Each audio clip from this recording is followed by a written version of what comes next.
안녕하십니까. 국가미래연구원 문화예술체육분과 간사 김진애 교수입니다. 문화융성과 창조경제는 현 정부의 매우 중요한 과제입니다. 문화융성과 창조경제 모두 인간의 창의성을 바탕으로 하고 있습니다. 오늘 이 시간에는 문화융성의 근간이 되는 문화, 그리고 문화산업, 창조경제의 핵심인 창조산업에 관해서 중점적으로 얘기 나눠보도록 하겠습니다. 먼저 오늘 토론에 앞서 나와주신 게스트 소개하겠습니다. 제 왼편에 홍익대학교 문화예술경영학과의 고정민 교수님 나오셨습니다. 안녕하세요. 그 왼편에 안동대학교 문화산업대학원의 김시범 교수님 나오셨습니다. 네, 고맙습니다. 반갑습니다. 네. 제 오른편에 한라대학교 콘텐츠학과 구문모 교수님 감사합니다. 네, 반갑습니다.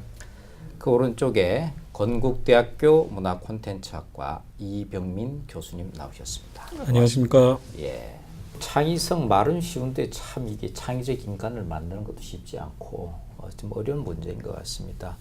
이 문화에서도 창의성이 중요한 것이지 않습니까? 그죠? 이병민 교수님 그러면은 문화 융성의 핵심도 창의성이고 또 창조 경제의 핵심도 창의성인데 이제 우리가 이제 문화 융성하고 창조 경제의 관계성 내지는 연관성에 대해서 조금 짚고 넘어가야 할 것 같습니다.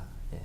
결국 시대가 이제 바뀌고 있다는 거죠. 그러니까 시대가 바뀐다는 것은 경제적인 패러다임에서도 보자면은 말씀들 하셨지만 예전에 이제 캐피탈, 그러니까 단순히 돈의 문제에서 그 자본의 형태가 이제 바뀌게 되면은 뭐 지식 자본도 됐다가 그 다음에 사회적인 믿음이나 사회적 자본 뭐 이런 형태로도 이제 바뀌고요.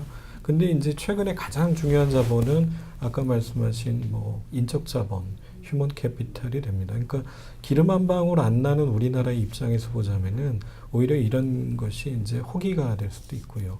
결국은 문화라는 것이 굉장히 좋은 도구이기 때문에 물론 이제 삶의 양식을 바꾸는 것이기도 하고 산업의 형태를 통해서는 이제 국가 경제나 이런 부분들을 탄탄하게 하면서 굉장히 선순환을 만들어낼 수가 있습니다. 그래서 창조 경제와 굉장히 죽이 잘 맞는다고 볼 수가 있고, 그러니까 정부의 이제 정책 기조로 본다면 한 두 가지 정도로 문화 융성이 이제 기여할 수 있는 바를 볼 수 있는데요.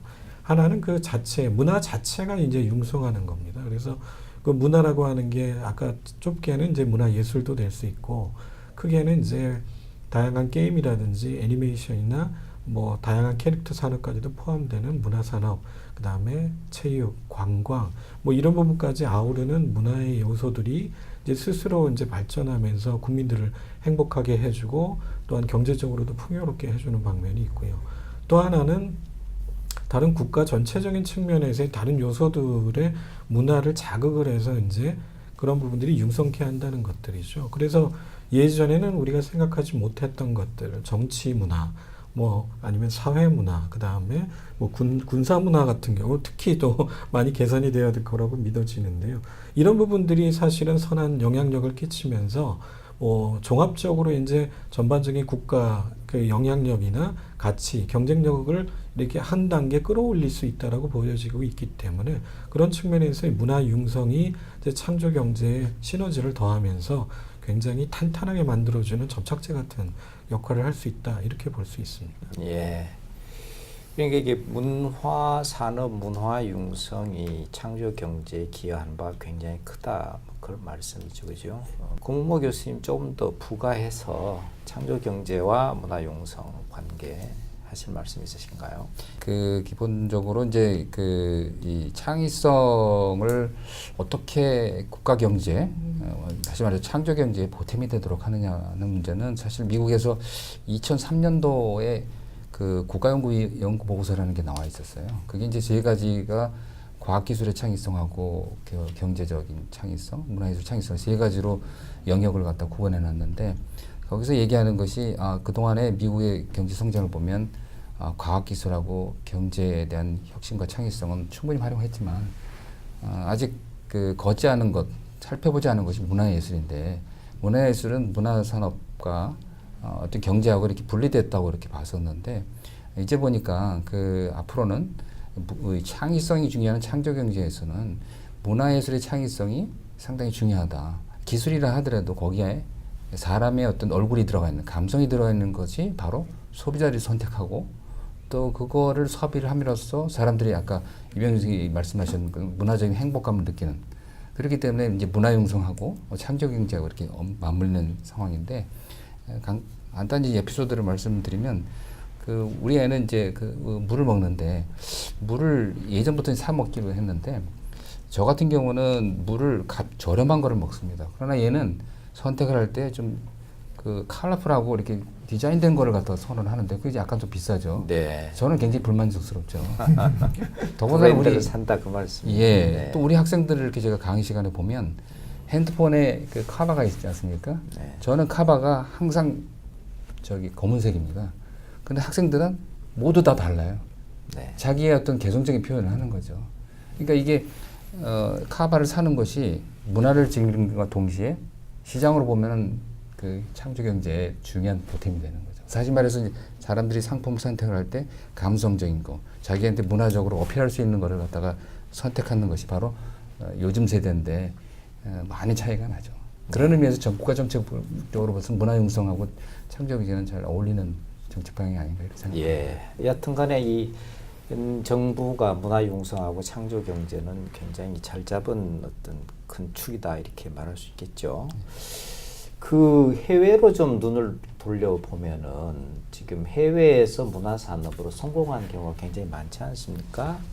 뭐 스페인의 경우는 뭐 빌바오라고 조그만 소도시가 탄광촌이 뭐 구겐하임 박물관 미술관을 지어가지고 아주 그 관광 도시로 변하고 도시 공간 자체가 바뀌었다고도 얘기를 많이 하더라고요. 그래서 뭐 영국의 경우도 있고 미국의 경우도 있고 뭐 호주의 경우도 있고 많이 있는 걸로 알고 있습니다. 고재민 교수님 뭐 대표적인 사례 좀 소개해 주시겠습니까? 예, 금방 말씀하신 것처럼 뭐 해외 선진국에서도 창조 경제라는 뭐 직접적인 얘기는 안 하지만 여러 가지 창조 문화 클러스터라든가 창조 도시를 추구를 하고 있습니다. 전통적으로 보면 미국의 실리콘밸리 같은 경우가 어떻게 보면 과학기술적인 그런 창의성을 이끌어가는 지구라고 볼 수가 있겠고요. 또 뭐 이 중국 경우는 사실은 계획경제, 아까 얘기한 대표적인 계획경제이지만 그럼에도 불구하고 이런 중간촌이라는 그런 지구를 만들어서 꽤 오랫동안 지금 유지를 하고 있습니다. 근데 그 중간촌에는 정말 세계적인 기업들이, 옛날에는 조그만 기업이었지만 지금은 세계적인 기업들이 많이 들어와 있습니다. 우리가 익히하는 뭐 바이두라든가 텐센트라든가 이런 기업들이 들어와 있는데 지금은 정말 그 규모가 커져서 우리나라하고 비교가 안 될 정도로 많이 커져 있습니다. 그 정도로 이 어떤 새로운 아이디어를, 젊은 사람들이 새로운 아이디어를 가지고 창업을 해서 거기서 성공한 그런 예들이 많이 있습니다. 또 국가적으로는 이제 영국의 뭐 크리에이티브 브리튼이라든가 이런 식으로 해서 어떤 그 창의성을 국가 경제의 축으로 하는 그런 슬로건을 내걸고 있는 그런 경우도 있고요. 도시 같은 경우는 많이 있습니다. 뉴욕도 마찬가지로 크리에이티브 뉴욕이라고 그래서 도시를 창의적으로 바꾸려고 하는 그런 시도들도 많이 있습니다. 우리나라에서도 최근에 이 창조 도시라고 그래서 많이 추구를 하고 있는데 유엔 같은 데서는 또 유네스코에서 창의 도시를 또 선정을 해서 발표도 하고 있습니다. 우리나라에서도 거기에 맞춰서 많은 도시들이 준비를 하고 있는 걸로 알고 있습니다. 네. 혹시 뭐 김시범 교수님 추가로 외국의 사례 네. 듣고 있습니까? 이 지금 외국 사례들 중에 일부는 특히 우리나라에서 조금 잘못 접근하고 있는 것 중에 하나가 정부 주도적인, 부처 주도적인 창조 경제 또는 문화 융성을 우리가 쫓아가려고 하는 그런 잘못된 길을 가고 있는 게 좀 걱정이 됩니다. 무슨 말씀이냐면은 아까 말씀드린 대로 정부가 주도가 돼서 계획 경제처럼 마치 창조 경제도 정부가 이끌어 나가고 이런 식의 접근을 하면 곤란하겠다는 생각에서 제가 좀 소개를 하나 드리고 싶은 거는 그 지역 주민들이 창조 계층이 자발적인 행위를 통해서 뭔가 재밌는 이런 것들을 하는 거에 그 정부가 도와주는 이러한 방식이 저는 훨씬 더 바람직하다라고 생각을 하고요. 그런 예로 이거는 샌프란시스코에서 이제 일어났던 하나의 그 이벤트 중에 하나인데요. 배트맨이라고 아시죠? 배트맨 영화. 네, 영화 네. 배트맨의 그 주인공을 자기가 배트맨이 되고 싶다라고 하는 한 5살 난 어린 아이의 그 소원이 있었어요. 그 아이는 이제 백혈병을 앓고 있었는데 그 아이의 소원을 이뤄주고자 배트맨 씨의 그 복장을 이제 하게 하고 샌프란시스코시에서 그 아이가 나와서 배트맨처럼 사람을 구해내고 또 이제 그 지역을 살리는 이런 그 해프닝을 하는데 샌프란시스코 경찰서장이 나와서 응원을 합니다. 샌프란시스코 시장이 나와서 배트맨 꼬마 박쥐의 날 배트맨 키스 데이라는 것을 선포하고요. 오바마 대통령이 직접 나와서 물론 영상으로 나왔습니다만 너 정말 고마워. 네가 우리를 살렸어. 하는 이런 얘기를 해줍니다. 여기에는 15,000명의 샌프란시스코 시민들이 참여를 하고 그날은 샌프란시스코 크로니컬이라고 하는 그 지역 신문 이름을 고담 시티 크로니컬로 해서 신문이 발행돼요.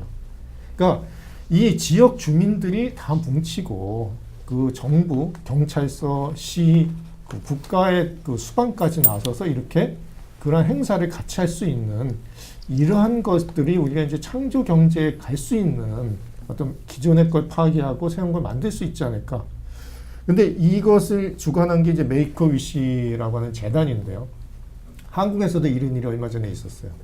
제가 그 차이를 좀 설명드리려고 좀 길게 말씀드리는데요. 지난달에 그 마포구에서 여기도 마찬가지입니다. 똑같이 5살 난 그 백혈병 앓는 아이가 이제 이번에는 로보캅 폴리에 나오는 그 로이 소방관이 되고 싶다. 이제 한국 캐릭터죠. 네. 그래서 이거를 이제 똑같이 한국에 있는 메이커 위시 재단의 그 지부가 준비를 해가지고 그 로보캅 폴리처럼 그 이제 5톤 소방차를 로이로 변신을 시켜요. 그리고 그 아이가 소방관 옷을 입고 와서 이제 소방관 역할을 하는데 여기에는 시장도 없었고요, 대통령도 없었고요, 시민들의 참여도 아쉬웠습니다. 뭐냐면 똑같은 이벤트를 하는데 샌프란시스코에 있는 또 미국에 있는 사람들이 접근하는 그 의식과 한국에서 접근하는 의식이 아직은 좀 차이가 난다. 우리가 이 창조 경제를 외국 거를 이제 그 벤치마킹을 하려면 정말 우리가 좀 스스로 그 어떤 정부 주도적인 또는 행정 중심의 이러한 것이 아니라 자발적인 시민들 또는 기업들의 참여와 또 이른바 그 관료분들의 적극적인 지원, 이게 같이 갔을 때 성공할 수 있지 않을까 하는 그런 생각을 해봅니다. 또 저는 이제 또 그 반대의 입장에서도 또 말씀을 드릴 수가 있을 것 같은데 우리가 무조건 해외 것만 좋다고 생각을 해서 그걸 따라갈 게 아니라 사실은 우리도 그동안에 많은 자산을 축적을 해왔고 또 창조성과 관련된 또 문화와 관련된 여러 가지 업적도 실현을 해왔습니다. 예를 들어서 한류라든가 이런 거는 우리 문화 산업이 해외에 나가서 많은 사람들이 외국 사람들이 이제 한국 문화를 좋아하는데 이와 같이 이제 한류가 우리나라에서 어느 정도 성과를 거두자 일본에서는 이거에 대해서 자기들도 반성을 하는 겁니다. 야, 이거 우리도 일본의 입장에서 보면 우리도 옛날에 문화도 상당히 있었고 애니메이션도 발달이 돼 있고 그런데 왜 한국처럼 우리 안 되느냐? 우리도 한번 잘해보자. 그래가지고 쿨재팬이라는 걸 만들죠. 그러니까 거꾸로 선진국이 잘하기 때문에 우리가 모방을 하는 게 아니라 우리가 잘하는 걸 선진국에서 요새는 또 따라하는 그런 경향들도 있더라라는 걸 말씀드릴 수 있겠습니다. 우리 한국도 이제 만만치 않은 수준인 것 같습니다. 그래서 우리 한국의 경우에 어떤 대표적인 창조 산업, 문화 산업의 구체적인 예를 우리 이병민 교수님 먼저 말씀해 주시겠습니까? 그 외국의 경우는 아까 말씀하신 대로 이제 지역이라든지 창조 클러스터라든지 뭐 이런 사례들이 굉장히 많이 나타나고요. 그다음에 뭐 미국의 경우에도 이제 캘리포니아나 이제 LA 뭐 이렇게 특정 지역들을 중심으로 문화 산업이 이제 많이 발전합니다. 잘 아시는 할리우드처럼. 근데 이제 한국의 경우는 이제 수도권 집중이다 보니까 그것보다는 잘 아시는 대로 이제 아이템이나 이제 장르별로 좀 많이 발전이 돼 있고요. 뭐 잘 아시는 이제 별 그리고 그대 뭐 특정 프로그램입니다만 이런 부분들은 이제 관련이 이제 효과가 나타나면서 드라마 말씀하시는 거죠? 드라마. 예, 드라마. 네. 예. 네. 그 드라마도 그렇지만 이제 중국 인민회의에서 이제 회자가 되면서 치맥 같은 뭐 이제 연관 상품까지 이제 효과가 드러나니까 그게 굉장히 큰 효과가 될 것 같고요. 그리고 예를 들자면 아까 뭐 문화 융성과 관련된다면 이제 국민의 행복을 위해서 얼마 전에 아까 뭐 로보카 폴리라는 이런 브랜드도 말씀을 하셨습니다만 이제 서울시의 경우 이제 타요 버스 뭐 이런 부분들이 보면은 이제 아이들이 이제 먼저 즐거워하는 이제 콘텐츠가 되기도 하죠. 그리고 이제 잘 아시는 대로 이제 한류 같은 경우는 이제 외교 정책하고는 또 다른 측면으로 이제 민간 외교 사절로서 그런 부분들의 역할을 충분히 하면서 저희 미수교 국가라든지 저희가 기존에 이제 거래가 활발하지 않았던 뭐 남미라든지 뭐 아니면은 저기 다른 이제 해외 여러 국가에 이르기까지 다양하게 국가 이미지를 높이는 데도 저기 기여를 했고요. 심지어 그 브라질의 경우에는 물론 꼭 그 연관성이 그렇게 처음부터 그런 걸 기획한 건 아니었습니다만 이제 아이돌들이 선전을 하면서 메론 맛 나는 그 아이스크림이 굉장히 폭발적으로 팔려 나가는 그런 상황도 이제 같이 연출이 됐습니다. 그래서 이런 부분들도 있고 최근에는 이제 뭐 대기업들을 대상으로 해서 저희 먹거리라든지 아니면은 뭐 헤드폰이라든지 이런 콘서트가 각기 이제 융합을 하면서 해외 진출하는 이제 다양한 그런 사례들이 나타나는 걸 보면 그런 것들이 굉장히 중요한 것 같고요. 이제 넓은 의미에서 본다면은 얼마 전에 이제 한글날이 지났습니다. 이제 한글이나 이런 부분들도 이제 중요한 문화산업 또는 콘텐츠로서 이제 사람들에게 또 알려지는 계기가 그런 동반 효과가 나지 않는가 이렇게 생각을 합니다. 네. 그 방송 드라마뿐만이 아니고 한류 말씀하시면서 당연히 그런 뭐 K-팝도 들어가야 될 것이고요. 또 음식까지도 이렇게 우리가 경쟁력이 있다 이렇게 말씀을 해주셨습니다. 그 김시범 교수님 우리나라의 대표적인 어떤 콘텐츠들이 있을 것 같습니다. 네. 저는 이제 제가 또 이제 안동에 있다 보니까 그런 우리 전통 문화를 가지고 할 수 있는 그런 이제 문화 산업 또 창조 산업 요거를 좀 구체적으로 말씀을 드리고자 합니다.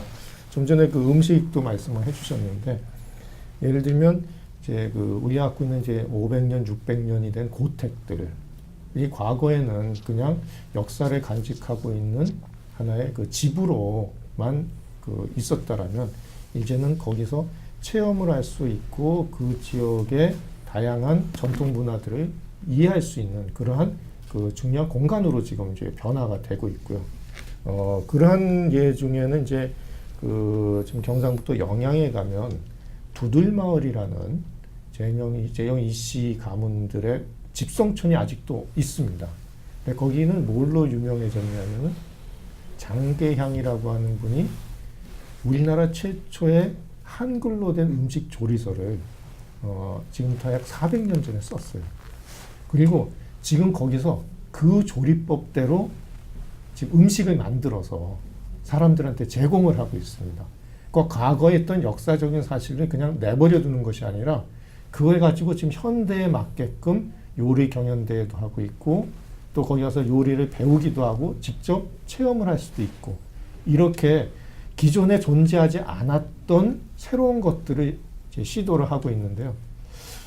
이러한 것들이 이제 외국 사람들한테 어떻게 느껴질까를 이제 제가 한번 해봤는데요. 작년에 이제 아프리카의 가나 공무원들 10명을 한국에 이제 데려올 기회가 있었는데 주로 이제까지는 수도권에서 회의하고 뭐 이제 관광지를 갔다라고 하더라고요. 그래서 제가 안동에 가서 고택 체험을 한번 해보자. 제가 10월이었습니다. 아프리카 가나 공무원들이 이제 10월이 한국의 10월이 너무 추워서 굉장히 어려웠는데 그 체험을 하고 돌아간 다음에 제가 그 다음 해에 다시 가나에 갔더니 전부들 하는 얘기는 그 얘기밖에 안 해요. 그러니까 서울에서 아주 좋은 호텔에서 자고 좋은 음식 먹고 했던 것들은 별로 큰 기억이 안 남고 가서 굉장히 고생하고 자기들이 다른 데서 해볼 수 없었던 그런 체험한 것들에 대해서는 굉장히 깊은 추억으로 이야기를 하는 것을 봤습니다. 그래서 저는 어떤 생각을 하냐면 우리가 한국의 대표적인 문화산업이나 창조산업을 이야기할 때 우리가 갖고 있는 것을 가지고서 어떻게 잘 우리만의 독창적인 경쟁력을 만들어낼 것인가를 좀 고민했으면 좋겠다. 너무 다른 사람들, 외국 사람들의 입맛에 굳이 맞추려고 노력을 안 하더라도 우리의 것만으로도 그런 좋은 그 상징성 있는 그런 산업으로 성장할 수 있다. 이런 생각을 해봅니다. 예. 그러니까 우리 그 김시범 교수님께서는 어떤 그 우리나라의 무형 문화유산 일종의 역사겠죠.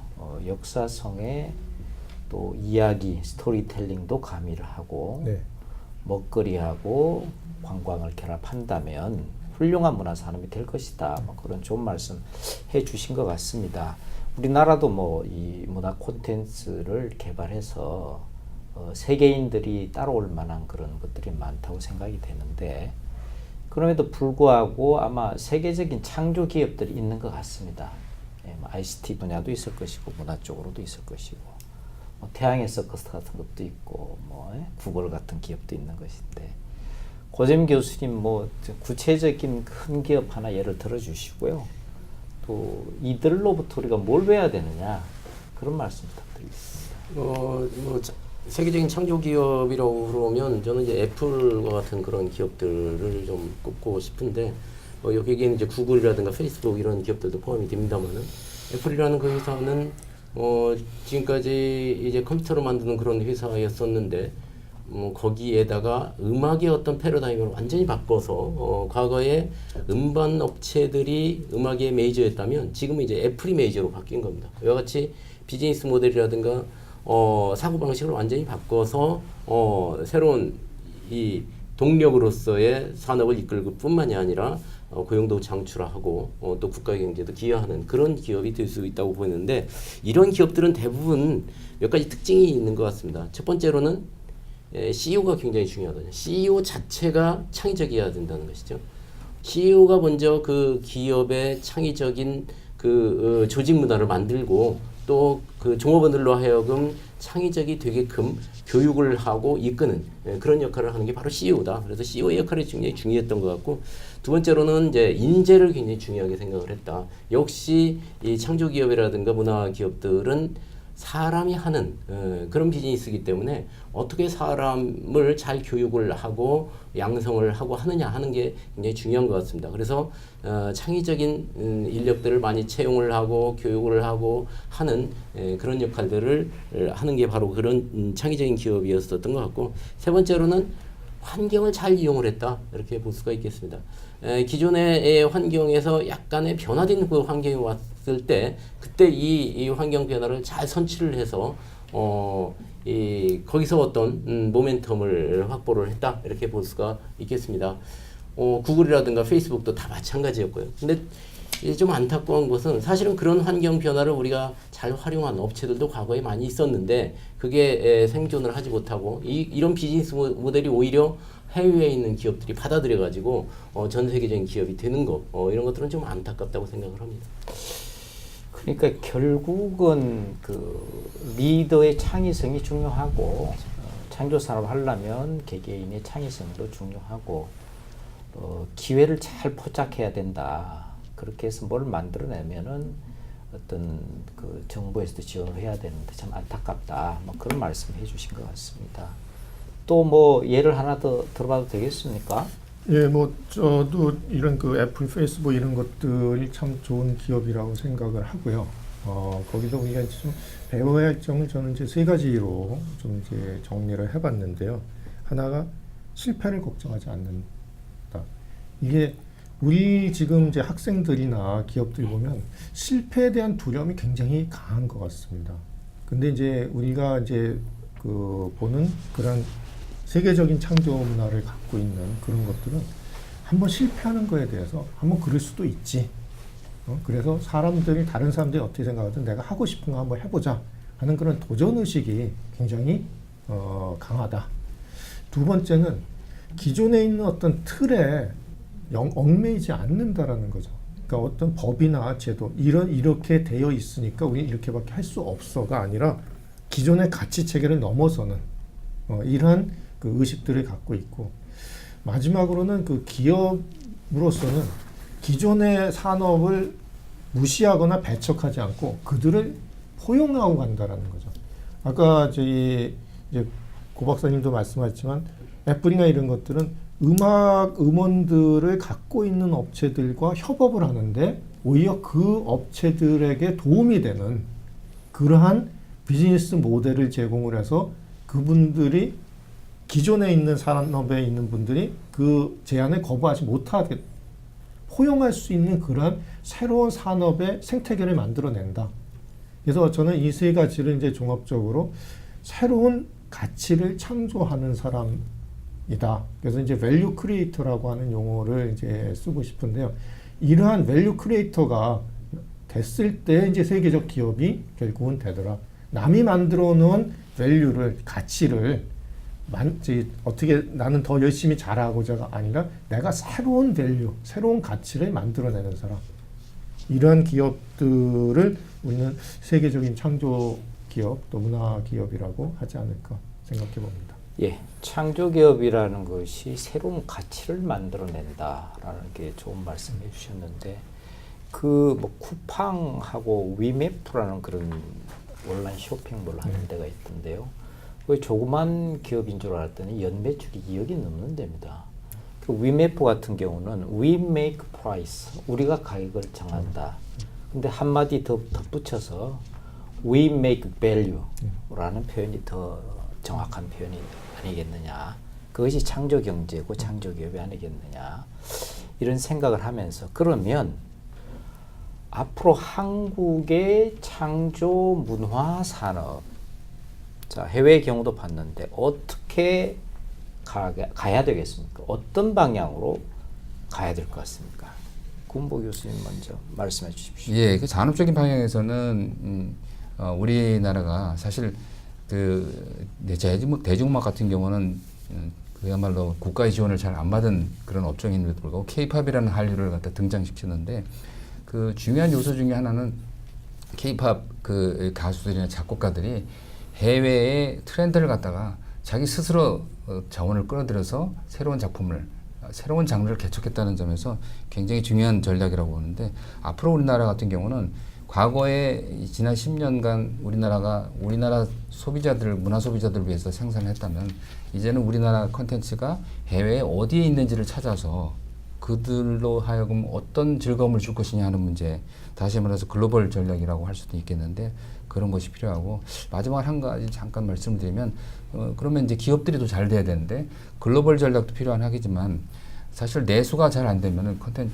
문화산업은 성장하기가 어려운데 국내에 있어서 아직도 여전히 투자하기가 제조업에서 굉장히 어려운 걸림돌이 많은데 그것 중에 하나가 투명성, 거래의 투명성의 문제, 지적재산권 문제도 있지만 그 투명성을 보장할 수 있는 어떤 그 제도적인 뒷받침이 정부가 취해져 있지 않느냐. 이 시대에는 좀 그런 문화적인 정책, 문화산업 정책 각각 두 가지가 필요하지 않을까 그런 생각이 듭니다. 글로벌 전략 굉장히 중요하다 이런 말씀도 하시고 또 결국은 기업이 발전하기 위해서는 정보 공개가 투명해야 된다. 이거 항상 그런 얘기가 나오는 상황인 것 같습니다. 덧붙여서 이병민 교수님 뭐 한번 말씀해 주십시오. 구 교수님께서 잘 정리를 해주셨기 때문에 근데 이제 거기다 조금 덧붙이자면 아까 세계적인 기업들의 이제 사례에서도 봤던 것처럼 많은 이제 성공 사례들이 이제 민간 영역이나 이제 기업 위주로 많이 나타납니다. 그래서 이제 한국의 경우 그러면 우리 한국형 문화산업은 어떻게 해야 되느냐 이런 부분을 좀 고민을 해본다면 그 저희가 이제 모판에다가 이제 어떤 식물을 심는다 그러면은 그 흙도 필요하고 태양도 필요하고 사실은 뭐 온기도 필요하고 날씨 조절 뭐 이런 것들이 다 필요하죠. 그래서 아까 김시범 교수님 말씀하셨던 것처럼 일종의 우리 한국형 문화산업이 성장할 수 있는 생태계를 잘 갖춰주는 게 굉장히 좋겠다라는 그런 생각이 듭니다. 사실 그런 부분들이 이제 지금까지 어느 정도 성장을 이루면서 이제 어느 기본은 갖춰져 있는데 이제 한 단계 더 큰 이제 성장을 하고 이제 성과를 걷어내기 위해서는 이런 부분들이 좀 조화롭게 이루어져야 된다는 것들이죠. 그래서 이제 기업가 정신을 양산할 수 있는 소프트웨어나 프로그램 이런 부분들이 들어간다든가 아까 말씀하신 뭐 창의성 교육 같은 거고 그다음에 이제 민간과 정부의 역할 분담에 따르는 이제 거버넌스 관계, 그리고 아까 뭐 다른 분들이 말씀하셨습니다만 어떤 새로운 문화를 받아들일 수 있는 관용성, 뭐 이런 것들이 사실은 종합적으로 하나의 모판에서 잘 어우러질 수 있도록 만들어주는 게, 그런 게 중요하지 않을까 생각해 봅니다. 예. 그 이백민 교수님 말하자면은 생태계 조성이라면은 아마 국가 차원의 지원도 포함이 되는 그런 상황인 것 같은데요. 이어서 그러면은 정부나 국가에서 새로운 창조 경제와 문화 산업의 패러다임을 창출하기 위해서는 무엇이 필요한가? 여기에 대해서 고정민 교수님 말씀해 주십시오. 저는 이거를 이제 한마디로 얘기를 하면 창조 생태계를 좀 조성을 했으면 좋겠다, 이렇게 말씀을 드릴 수가 있겠습니다. 어차피 산업에서 여러 가지 구성 요소가 있고 이런 것들이 잘 갖추어져야만 창조 문화 산업이 발전을 할 수가 있을 텐데, 이 어느 한 부족함이 없이 골고루 서로들의 역할을 하고 또 이 관계가 순환 관계를 가지면서 또 확대 재생산되는 그런 관계성을 가져야 되겠습니다. 제가 특히 생각하고 있는 거는 이제 이야기 산업이 좀 발전이 됐으면 좋겠다라고 하는 겁니다. 그러니까 생태계에서 가장 기본이 되는 것은 바로 밑바닥에 있는 소재라든가 이야기거든요. 그래서 이런 스토리텔링이라는 것들을 많이 나올 수 있도록 어떤 이런 산업을 좀 발전을 시키고, 또 그런 작가라든가 이런 사람들을 좀 더 많이 발굴을 하고 인재도 육성을 하는 그런 밑바닥에서의 스토리 산업, 이야기 산업을 좀 발전을 시켰으면 전체적으로 창조 생태계가 조성되지 않을까, 이렇게 생각을 합니다. 그러니까 스토리텔링 산업, 이야기 산업을 좀 육성하자, 뭐 그 말씀하셨고, 그다음에 김시근 교수님 추가 부탁합니다. 네, 저는 이 문화 산업, 이 창조 산업의 경우에 이제 특히 뭔가 창작하는 분들에 대한 활동 굉장히 중요합니다만, 그것을 산업화 시키기 위해서는 단순히 창작 활동만 가지고는 부족하기 때문에 이 문화 산업을 제대로 활성화시키기 위해서는 산업화에 대한 노력, 즉 문화를 가지고 어떻게 산업화할 건가에 대한 이해, 여기에는 저작권이라든지 또는 무형재산이라고 하는 거에 대한 어떤 금융 지원이라든지 또는 정책 지원, 이런 것들이 문화 친화적인 그러한 정책이 개발돼서 창작자들이 정말 산업적으로 활성화시킬 수 있는 그러한 가능성을 제시를 해줘야 되겠다 하는 생각이 하나 들고요. 두 번째는 아까 말씀드린 도전을 하고 뭔가 기존에 있는 걸 파괴하기 위해서는 대기업 집단보다는 중소기업들, 개인 창작자들을 포함한 이러한 분들이 훨씬 더 유리한 것이 문화산업의 한 특성이라고 볼 수 있습니다. 따라서 중소기업들이 적극적으로 활용을 하되, 대기업들에 갖고 있는 뭐 인프라들, 특히 디바이스 단위라든지 플랫폼이라든지 이런 것들과 같이 안에 상생할 수 있는 모델이 되는 그러한, 즉 중소기업과 대기업이 상생 발전할 수 있는 산업 생태계 조성이 필요하겠다. 마지막으로는 제가 아까 이제 지역 말씀을 드렸습니다만은 우리 모든 이 산업이 다 수도권으로 이렇게 집중화되어 있는데, 사실 지역으로 가면 갈수록 더 재미있고 차별화된 그러한 소재들, 아까 스토리텔링도 말씀을 해주셨습니다. 그러한 것들이 있습니다. 따라서 이런 문화산업 쪽에서는 그러한 지역들이 갖고 있는 숨겨져 있는 원석을 발굴을 해서 산업화시킬 수 있는 기회를 적극적으로 제공을 하는 이러한 패러다임을 마련하는 것이 필요하지 않나 하는 생각입니다. 예, 역시 문화의 특성상 중소기업이 좀 활성화돼야 되겠고, 또 대기업과의 공생 관계가 중요하다, 그런 말씀도 하시고, 이 문화만 있으면 뭐하냐, 이걸 산업화시켜서 돈을 만들자, 뭐 그런 말씀을 하시고 있는 것 같습니다. 이어서 비슷한 이야기가 되겠습니다. 그러면 우리가 정책적으로 어떻게 했으면 좋겠나요? 좀 구체적으로 이 자리에서 문화산업, 창의산업을 위한 정책 대안을 교수님도 돌아가면서 한마디씩 해주시면은 큰 도움이 될 것 같습니다. 그러면 어떻게 고정민 교수님부터 말씀해 주시겠습니까? 이 새로운 정책을 제시하기보다도 사실은 문화산업과 관련된 정책은 정말 많습니다. 제가 보기에는 우리나라에서의 그 정책은 정책 광이라고 생각이 돼요. 오히려 정책이 너무 많아서 이걸 어떻게 취사 선택을 할 거냐 이런 문제, 선택과 집중을 어떻게 할 거냐 하는 문제가 오히려 더 중요한 이슈가 아닌가 이런 생각을 하게 되고, 다만 이제 기존에 나와 있던 정책이 좀 실현이 됐으면 좋겠다라는 데 제 초점을 맞춰서 말씀을 드리고자 하는데, 지금 박근혜 정부에서 2% 문화예산 책정을 했었습니다. 그런 계획을 하겠다 이렇게 했는데 이게 꼭 실현이 됐으면 좋겠습니다. 이것만 실현되면 많은 부분이 여기에 투자가 되고, 그러면 기업들도 창업이 되고 활성화되고, 그렇게 되면 결국은 이 산업 생태계가 유지가 될 것이고, 결국 그 선순환 관계에 도달하지 않을까 이런 생각이 들어서 그 2%는 꼭 달성을 해주십사 하고 부탁을 드립니다. 2%만 확보되면 이 뭐 정책은 말할 필요도 없다. 네. 너무 많아서 탈이다. 그러니까 꼭 지켜달라. 뭐 그 말씀하신 것 같습니다. 구문모 교수님. 예, 한 가지 말씀을 예를 한번 드려보고 싶은데요. 주로 이제 그 우리 창조산업, 문화산업 이렇게 얘기하면은 주요 핵심 분야라고 한다면 문화예술 영역하고 또 스포츠 영역도 이제 아우를 수가 있는데, 최근에 어느 자리에서 이제 그런 관심사를 얘기했었는데, 우리나라가 지난번에도 아시안 게임을 개최했었고 올림픽에서 메달리스트들이 많은데, 사실 그 메달리스트들은 어떤 그 플로리다가 얘기하는 인력이 어느 부분에 속해 있냐면 핵심 창조 인력이라고 합니다. 아주 핵심 노른자. 근데 그 인구 그 스포츠 인력들 메달리스트들에 대한 어떤 제가 통계를 한번 잡아봤었는데, 문화예술 핵심 인력을 포함해서 우리나라가 미국 대비 비중은 같습니다. 인구수가. 근데 다만 아쉬운 거는 아까 김시분 교수님이 적절한 지적을 하셨는데, 이걸 산업화하는 인력. 다시 말해서 메달리스트들이 과연 메달을 따고 난 다음에 자기가 어떤 스포츠 산업을, 스포츠에 관련된 어떤 비즈니스 하는 문제, 그 부분에서는 우리가 미국보다 10%가 낮습니다.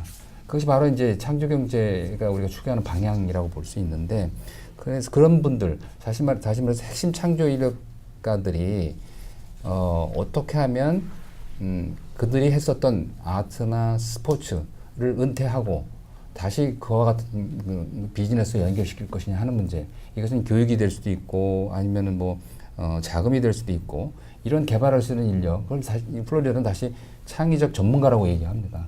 그 부분에 대해서 우리가 좀 더 신경을 써야 되지 않겠냐 생각합니다. 중요한 말씀인 것 같습니다. 예술가든 체육인이든 자기가 은퇴하고 나면은 그 사회에 기여한다거나, 그것이 또한 그 분야에서 그 어떤 아이템을 산업화할 수 있는 방안이 좀 미약한 것이 사실인 것 같은데, 좋은 지적해 주신 것 같습니다. 이병민 교수님 말씀하실 거 있습니까? 많은 좋은 말씀들을 해주셨는데요. 그것과 관련해 가지고 이제 저희가 시각이나 시야를 좀 넓게 봐야 되겠다라는 그런 생각은 듭니다. 그러니까 기업들도 예전에 생각을 하면은 이제 제일 필요한 게 이제 자금이라든지 뭐 금전적인 지원을 굉장히 중요하게 생각했는데, 그보다는 지금 말씀하신 인력이라든지 뭐 마케팅이라든지 이런 부분들의 지원을 굉장히 요하고 있고, 최근에는 이제 글로벌 시대가 되면서 문화산업이나 창조산업도 범위가 이제 전 세계가 됐거든요. 한류에서 나오는 것처럼. 그래서 그 정책 범위도 이제 사실은 많이 지원은 되고 있습니다만, 이제 글로벌 생산 체계를 좀 염두에 두고 그런 부분들에 대한 이제 생산과 공급과 인력 양성과 자금 지원이라든지 이런 부분들이 조금 더 큰 시각에서 이제 저희가 이제 대한민국의 땅에서만 하는 것이 아니라 이제 문화 발산지의 역할을 더 해야 되거든요. 그래서 그런 것들이 굉장히 중요하고, 그런 측면에서 보자면은 아까 모두의 이제 문화 융성 말씀도 하셨습니다만, 우리가 갖고 있는 한국적인 가치가 뭐냐, 이런 부분들을 제대로 좀 키워서 문화산업에 녹여내는 게 필요할 것 같습니다. 그래서 아마 문화체육관광부에서도 올해 그래서 인문정신문학과 뭐 이런 부분들에서 인문학이라든지 이런 부분들을 강조하는 것 같은데요. 그러니까 사실은 뿌리가 단단해야지 그런 부분들을 이제 활용할 수 있는 이제 여지가 굉장히 많아지지 않을까, 뭐 이렇게 생각을 해봅니다. 예, 문화를 보는, 문화 산업을 보는 시야를 좀 넓힐 필요가 있겠다. 그 글로벌화하는 것은 100% 맞는 이야기지만은 우리의 가치관, 문화의 지향점부터 좀 정립을 하자. 그와 병행해서 우리 인재 양성 방안에 대해서도 좀 얘기를 해보자. 그런 말씀하시는 거죠. 좀 이따가 인재 양성 방안, 일자리 방안까지 저희가 얘기를 하려고 그러는데요. 김시봉 교수님 정책 제시할 거 있습니까? 네, 뭐 다른 분들이 다 좋은 말씀 해주셔서 저는 한 가지만 말씀드리겠습니다. 이 문화라는 것을 산업의 한 장르로 이제 받아들이는 이상 다른 기존 제도에서 문화 산업을 영위하는 사람들에게도 기회를 줬으면 좋겠다. 좀 어려운 말일 것 같은데요.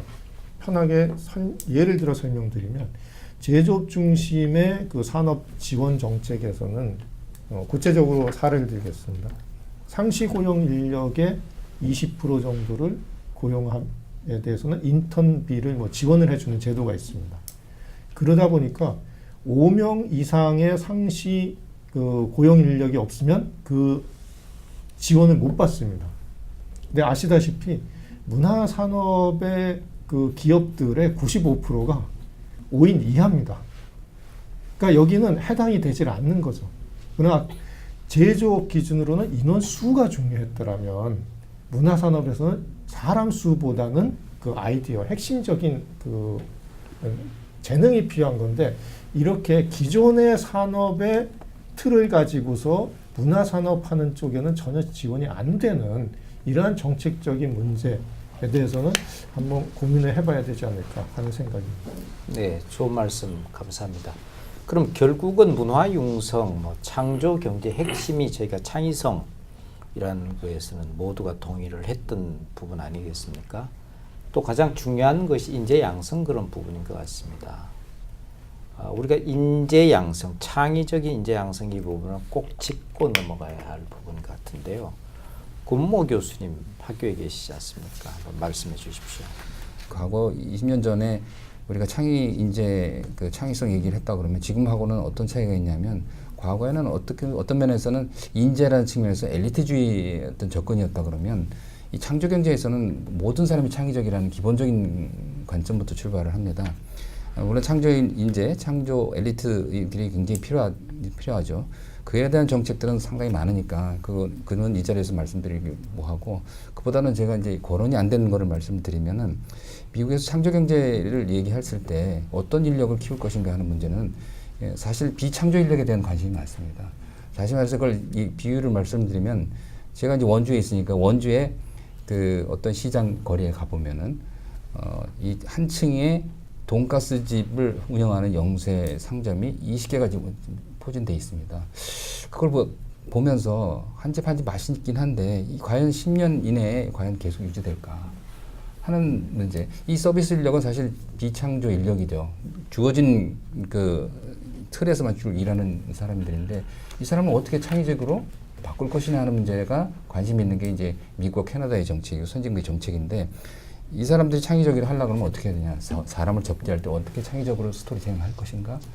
만나는 사람들을 어떻게 분석해서 맞춤형으로 서비스를 할 것인가. 새로운 아이템을 나는 어떻게 개발할 것인가 하는 문제에 집중을 하고 있다는 것 때문에 그 부분에 대해서 굉장히 많이 신경을 써야 되겠다. 우리가 앞으로는. 그래서 일자리도 창의적인 인력은 오래 지속 가능하니까 지금 현재 노동자 집단, 이 서비스 집단이 생산성이 떨어지다 하더라도 미국의 그 아까 말씀드린 보고서는 그 생산성을 넘어 창의성으로 이런 정책이 모토입니다.